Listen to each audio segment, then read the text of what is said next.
talk about what you just said there, controlling our borders. Immigration has become a focal point in the EU referendum. People are concerned whether public services can cope. Would you say Britain is full? Would Brexit help?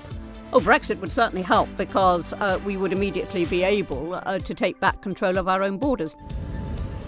Welcome back, 40 activists, and we have just hit the halfway point of our generosity challenge, so stick with it. I'm Rosie Wright, and join us this week on Premier Christian Radio as we bring you some stories of people who live here.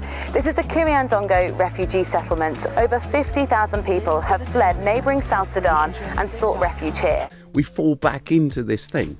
We fall back into Can I hear pushing. What you think? Yeah. Rather than the debate yesterday, we might have watched the debate. What do you think? Do you think immigration has been undoubtedly a focal point? Oh, absolutely. It's been a focal point. I think we're undeniably living in an increasingly secular society. Do you think that means the face of Christianity is changing in the UK? Well, the face of Christianity is definitely changing. It's a challenge, and therefore some of the acts are going to seem challenging. Some of you might have found things a piece of cake, whereas for other people, they might actually have even felt uncomfortable.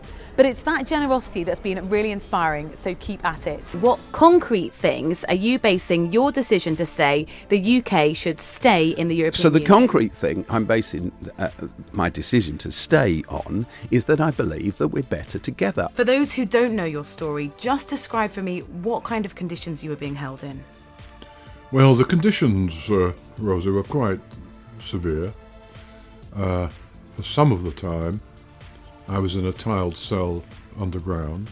You can see this fairly orderly queue behind me as children are queuing up for what some of them will be their main meal and only meal of the day. Here we go. Okay.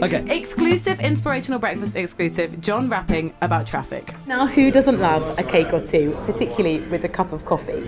Well, this week we all got stuck in baking for this week's act, Bake Off. And one youth group, Urban Saints, made loads of baked goodies. So what about mental, spiritual health? How do you not end up torturing yourself? Did you ever feel self-pity? Were you ever angry with yourself for the decision you made? Initially, I was angry. I was angry with myself for taking such a risk. I've heard you sometimes use ironing as a time to pray. Yeah, that goes right back to the days when I was a parish priest, where there was a big need to pray. And it's not over. We've got one more day to go, guys. And make sure you watch out for our finale video coming out on Sunday.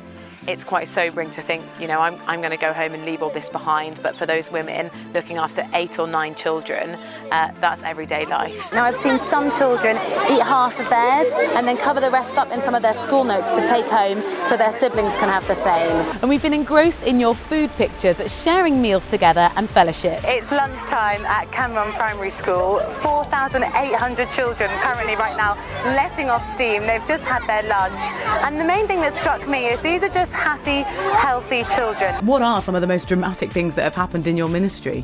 And we always sing the hymns, the Greats of Easter hymn. We sang 4 or 5. And I said, well, does anyone have any requests? Because often people like to sing a favourite hymn. And a lady put her hand up. And I said, what would you like? And she said, YMCA.